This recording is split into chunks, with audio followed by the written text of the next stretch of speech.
ప్రజలకు అవగాహన కల్పించవలసిందిగా గౌరవ జిల్లా కలెక్టర్ గారి ఆదేశాల మేరకు జిల్లా పౌర సంబంధాల శాఖ ఆధ్వర్యంలో తెలంగాణ సాంస్కృతిక సారథి కళా బృందం ఈ రోజు మన పోతారం గ్రామానికి రావడం జరిగింది.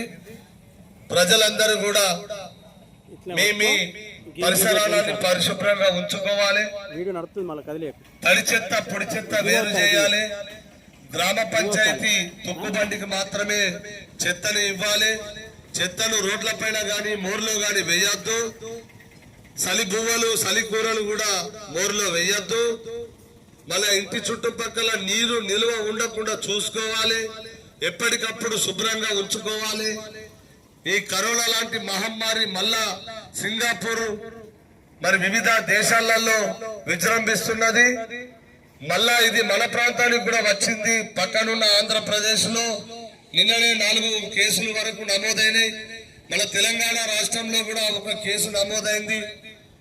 మళ్ళా ఈ 1 నుంచి 1000 వందలుగా మనకు గ్రామాలలో ఏర్పడే ప్రమాదం ఉన్నందున ప్రజలందరూ కూడా అప్రమత్తంగా ఉండి వ్యక్తిగత శుభ్రత పాటించుకోవాల్సిందిగా తెలియజేసుకుంటూ దీనిపై ఒక చక్కటి పాటను పరిసరాల పరిశుభ్రత గురించి పాడవలసిందిగా పలిగిరి రాజేందర్ కోరడమైనది.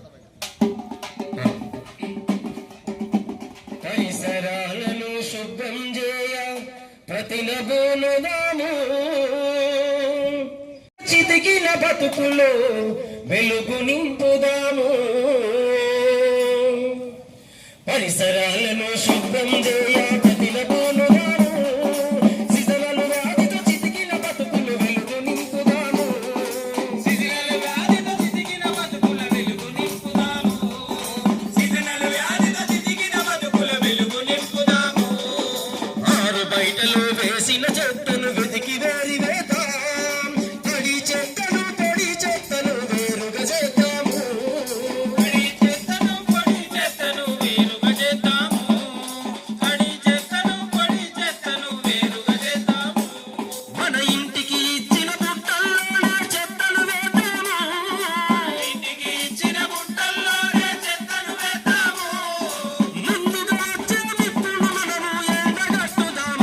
మనము ఎండగట్టుదాము. పరిసరాలను శుభ్రం చేయ ప్రతినబోనుదాము, సీజనల్ వ్యాధితో చితికిన బతుకుల వెలుగు నింపుదాము. సీజనల్ వ్యాధితో చితికిన బతుకుల వెలుగు నింపుదాము. చినుకు పడగానే సీజనల్ వ్యాధులు చిక్కుడు పెడతాయి. రక్తరచ్చి మన గ్రామాలలో కావర వెడుతాయి.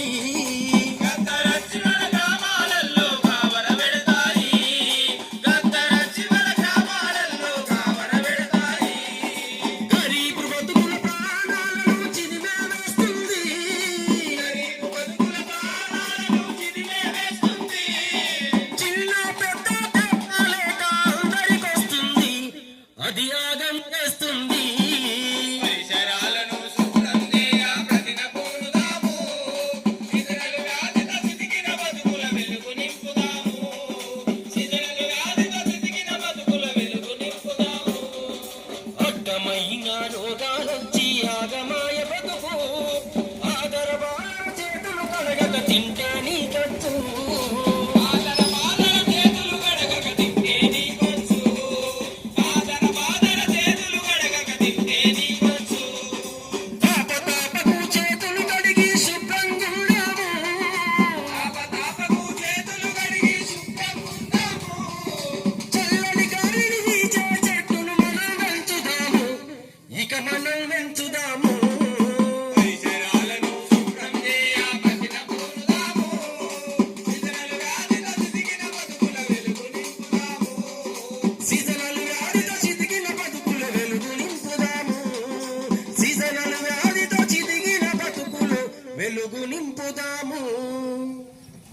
థ్యాంక్ యూ రాజేందర్ గారికి.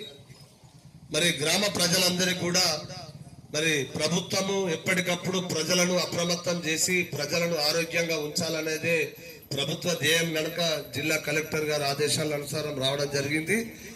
మరి సీజనల్ వ్యాధులు అనేటివి ఏంటంటే మనకు దగ్గు, సర్ది, జలుబు ఇట్లాంటి వ్యాధులే సోకుతాయి.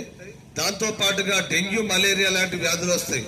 ఈ డెంగ్యూ మలేరియా లాంటి వ్యాధులు ఎప్పుడు వస్తాయంటే దోమల బెడద ఎక్కువ ఉన్నప్పుడు దోమలు మనల్ని కుట్టడం వల్లనే ఈ వ్యాధి అనేది మనకు వచ్చి మరి గతంలో జ్వరం వస్తే 2-3 రోజులు మనము ఇంట్లో ఉండి రెస్ట్ తీసుకుంటే జ్వరం తగ్గేది.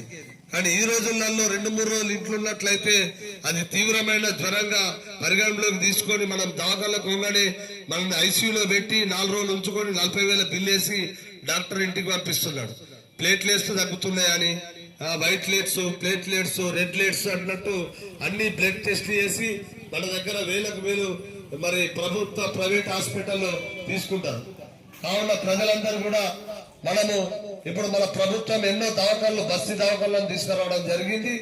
తర్వాత మన జగిత్యాల పట్టణంలో ఎంతో ముందు ఒకే ఒక్క దవాఖాన ఉండేది పాత బస్ స్టాండ్ లో. ఇప్పుడు మనకు బస్ డిపో దగ్గర కూడా మాతా శిశు హాస్పిటల్ కూడా ఏర్పాటు చేయడం జరిగింది.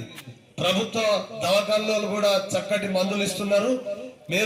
మీకు ఏ ప్రాబ్లం ఉన్నా కూడా ప్రభుత్వ దవాఖానలో చూపించుకోవాలి. ఇప్పుడు ప్రభుత్వాలు ఉన్నాయి, గాంధీ లాంటి పెద్ద పెద్ద హాస్పిటల్ ఉన్నాయి హైదరాబాద్ లో. అందులో కూడా అన్ని చికిత్సలకు కూడా సౌకర్యం ఉన్నదని మీకు తెలియజేస్తున్నాం. మరి కరోనా లాంటి మహమ్మారి మళ్ళా మన గ్రామాలకు వచ్చే ప్రమాదం ఉన్నందున అందరూ తగు జాగ్రత్తలు తీసుకోవాలి. వ్యక్తిగత శుభ్రత అంటే మనకు జలుబైనప్పుడు తగ్గే వ్యక్తి, జలుబైన వ్యక్తి దగ్గర మనం ఉండద్దు, దూరం ఉండాలి. మన ఇంట్లో కూడా ఇప్పుడు పాటించాలి అది. అలాగే మాస్క్ పెట్టుకోవాలి.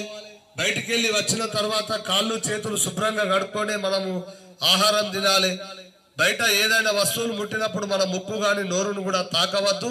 చేతులు కడుక్కున్న తర్వాతనే మిగతా పనులన్నీ చేసుకోవాలని ఈ సందర్భంగా తెలియజేస్తున్నాం. మరి రానున్న వర్షాకాలంలో మనకు సీజనల్ వ్యాధులు రాకుండా ఉండాలంటే మన ఇంటి చుట్టుపక్కల నీరు నిల్వ ఉండద్దు. మన ఇంటి ముంగట మిగిలినటువంటి అన్నాలు కూరలు మోర్లు వేయొద్దు. మన బ్లీచింగ్ పౌడర్ తోటి ఎప్పటికప్పుడు మన ఇంటిని శుభ్రంగా కడుక్కోవాలి. ఒక బకెట్ నీళ్ళల్లో 5 రూపాయల బ్లీచింగ్ పౌడర్ కలిపి మనం ఇంటిని తుడుచుకున్నట్లయితే ఈగలు దోమలు అనేటివి ఉండయి. ఈ విషయాన్ని మీకు తెలియజెప్పడం కొరకే మన గ్రామానికి రావడం జరిగింది. పోతారం గ్రామ ప్రజలందరూ కూడా ఎప్పుడు ఆరోగ్యంగా ఉండాలంటే వ్యక్తిగత శుభ్రత పాటించాలి, పరిసరాలను పరిశుభ్రంగా ఉంచుకోవాలని ఈ సందర్భంగా మీకు తెలియజేసుకుంటూ ఈ రోజు ఇక్కడ ఈ కార్యక్రమాన్ని ఏర్పాటు చేయాల్సిందిగా మా సెక్రటరీ గారు కోరడంతో ఈ ప్రాంతంలో ఈ కార్యక్రమాన్ని ఏర్పాటు చేయడం జరిగింది. ఈ కార్యక్రమాన్ని ఉద్దేశించి గౌరవ సెక్రటరీ గారు మాట్లాడాల్సి కోరుతారు. డాక్టర్ గారు ఉండే కదా, మరి ఈ విషయాలన్నీ మీరు పెద్దలు గ్రామ ప్రజలందరూ గమనించి మా యొక్క విన్నపాన్ని మన్నించాలని కోరుకుంటూ ఈ అవకాశాన్ని ఇచ్చినటువంటి మీ అందరికీ ప్రత్యేక ధన్యవాదాలు. Thank you.